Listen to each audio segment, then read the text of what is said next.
Hello everyone. So we are discussing previous year questions of the chapter Molecular Basis of Inheritance and the topic the genetic code. In today's session we are going to discuss a long answer type question of 5 marks which was asked in the CBSE Board Daily Examination 2014. So the question is A part, what is the genetic code, and B part, explain the following: degenerate code, unambiguous code, initiator code. तो बेटा इस question में A part में हमसे पूछा है genetic code क्या होता है और B पार्ट में हमें बताना है डिजेनरेट कोड, अनएम्बिगुअस कोड और इनिशिएटर कोड क्या होता है. So let's check the answer.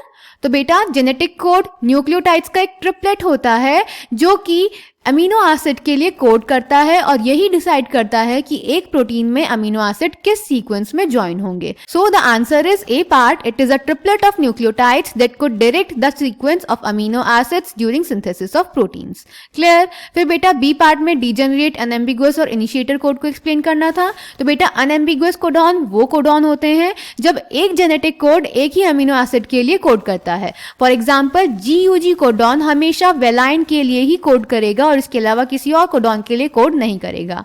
Degenerate codon बेटा वो होते हैं जब एक अमीनो एसिड एक से ज्यादा कोडॉन से कोड हो सकता है. फॉर एग्जांपल जो वेलाइन है, वेलाइन GUC से भी कोड हो सकता है, GUA से भी कोड हो सकता है और GUG से भी कोड हो सकता है. देन इनिशिएटर कोड बेटा स्टार्ट कोडॉन होता है जो RNA ट्रांसक्रिप्ट पे पहला कोडॉन होता है जहां से ट्रांसलेशन स्टार्ट होता है. ये हमेशा मिथ्योनिन के लिए कोड करता है और ये होता है AUG.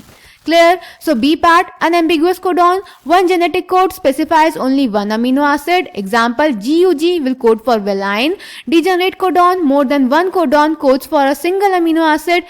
Example, GUC, GUA, GUG will code for valine. Initiator code, also known as start codon, is the first codon on the RNA transcript and always codes for the methionine. For example, AUG. So I hope this question is clear to you.